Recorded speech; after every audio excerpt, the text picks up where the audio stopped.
Hello, good morning to all. I am Sakshi and I welcome all of you to Vishnu classes. आज हम core पाठ्यक्रम, जिसे कि प्रमुख पाठ्यक्रम कहा जाता है, उसके बारे में पढ़ेंगे। जो प्रमुख पाठ्यक्रम होता है वो कौन सा होता है? जो मेन पाठ्यक्रम, मतलब कि सभी को, जो मेन सब्जेक्ट जो यूजुअली सभी को पढ़ाए जाते हैं 6 से लेके 10 तक, जैसे कि जो कंपलसरी सब्जेक्ट सभी पढ़ते ही हैं, जैसे कि हम कह सकते हैं, एग्जांपल ले सकते हैं, सोशल हो गई, साइंस हो गई, मैथ्स हो गई। तो ये सभी जो पढ़ते ही हैं उन्हें ही कोर करिकुलम जो है कहा जाता है, प्रमुख पाठ्यक्रम कहा जाता है। ये जो है कुछ ऐच्छिक विषय होते हैं, ऐसे विषय होते हैं जो सभी के लिए बहुत ज़्यादा ज़रूरी होते हैं। ठीक है, तो इसकी जो अगर हम उत्पत्ति की बात करें तो ये अमेरिका से की गई है और इसके कुछ गुण भी हैं और कुछ अवगुण हैं। सबसे पहले हम इसके गुण के बारे में जानेंगे। प्रमुख पाठ्यक्रम हमें अलग अलग विषयों की जानकारी देता है। जो अलग अलग विषय होते हैं, जैसे कि साइंस हो गई, सोशल हो गई, उनके बारे में हमें पता चलता है कोर पाठ्यक्रम से। नेक्स्ट है, ये बच्चों को ऑलराउंडर बनाता है, मतलब कि सभी बच्चों को सभी सब्जेक्ट्स के बारे में, सभी विषयों के बारे में जो है इससे जानकारी मिलती है, चाहे वो साइंस हो, चाहे वो सोशल हो, चाहे वो मैथ्स हो, चाहे उसका फेवरेट सब्जेक्ट कोई भी हो। बाद में कोई मर्जी चॉइस से अपना ऑप्ट करे वो जो सब्जेक्ट है, लेकिन पहले तो जो है वो सभी सब्जेक्ट पढ़ता है। तो इसीलिए ये क्या बनाता है? बच्चों को ऑलराउंडर बनाता है।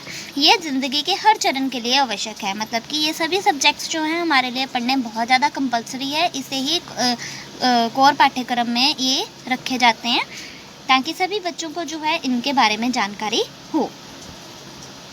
नेक्स्ट है, ये बच्चों को उनके कौशल की बढ़ोतरी के लिए अवसर प्रदान करता है। उनके जो स्किल्स होती हैं डिफरेंट उनकी डेवलपमेंट के लिए, बच्चों की डेवलपमेंट के लिए, उनकी स्किल्स को इम्प्रूव करने के लिए जो है कोर पाठ्यक्रम जो है वो रखा जाता है। ये तनाव को कम करता है कि बच्चों को किसी भी तरीके का स्ट्रेस ना हो, इसीलिए कोर पाठ्यक्रम जो है वो रखा जाता है। नेक्स्ट है, ये बच्चों का बौद्धिक विकास करता है। ये क्या करता है? बच्चों के इंटेलेक्चुअल डेवलपमेंट करता है ताकि बच्चे जो हैं उनकी अच्छे से डेवलपमेंट हो सके।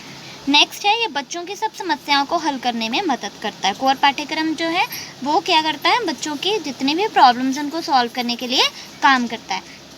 अब कोई भी बच्चा है, चाहे उसने +1 के बाद जो है मैथ्स नहीं रखा, लेकिन उसको डेली टू डेली रूटीन में जो है जैसे कुछ लेना है या कितने प्रॉफिट लॉस के बारे में उसे पता होता ही है, मतलब कि जो उसको मेन कंसेप्ट्स हैं वो तो क्लियर होते ही हैं। इसीलिए मेन जो है वो 10 तक रखे जाते हैं सब्जेक्ट्स, ताकि सभी बच्चों को जो है थोड़ा थोड़ा सभी की चीज़ों के बारे में ज्ञान हो। नेक्स्ट है इनके अवगुण। कोर पाठ्यक्रम के कौन कौन से अवगुण हैं? सबसे पहले है अक्षम अध्यापक, मतलब कि जो टीचर्स हैं कई बार वो ही इतने इनकम्पिटेंट होते हैं, मतलब वो बच्चों की अच्छे तरीके से डेवलपमेंट नहीं करवा पाते। नेक्स्ट है, कोर पाठ्यक्रम में कंटेंट का चयन करना बहुत मुश्किल होता है। ठीक है, कि कौन सा कंटेंट लेना है सभी के लिए, तो ये इसमें बहुत ज़्यादा डिफ़िकल्ट होता है। नेक्स्ट है, कोई पाठ्यक्रम में बच्चों को आवश्यक सामग्री प्रदान नहीं की जाती। कोर पाठ्यक्रम में क्या है? बच्चों को जितने भी उनकी जो सामग्री चाहिए होती है कंसेप्ट्स के लिए, वो कई बार जो है हमें नहीं मिलती। नेक्स्ट है, मूल्यांकन बच्चों के प्रदर्शन पर भी प्रभाव डालता है। जो उनकी असेसमेंट होती है वो उनके जितने भी प्रदर्शन है, मतलब कितने मार्क्स आए या फिर उनकी जो जितनी भी डेवलपमेंट है उस पर बहुत ज़्यादा जो है वो इफ़ेक्ट डालता है। तो इसी तरीके से अगर हम बात करें, इन शॉर्ट जाने कोर पाठ्यक्रम है क्या? कोर पाठ्यक्रम क्या है? जो मेन कंसेप्ट्स होते हैं, जो मेन सब्जेक्ट्स होते हैं, जो सभी जो है कंपलसरी पढ़ते हैं, जैसे कि साइंस हो गई, सोशल हो गई, जो कि 10th तक होता है, मैथ्स हो गए, उसे ही कोर पाठ्यक्रम या फिर प्रमुख पाठ्यक्रम जो है वो कहा जाता है। So hope you like this. Thank you.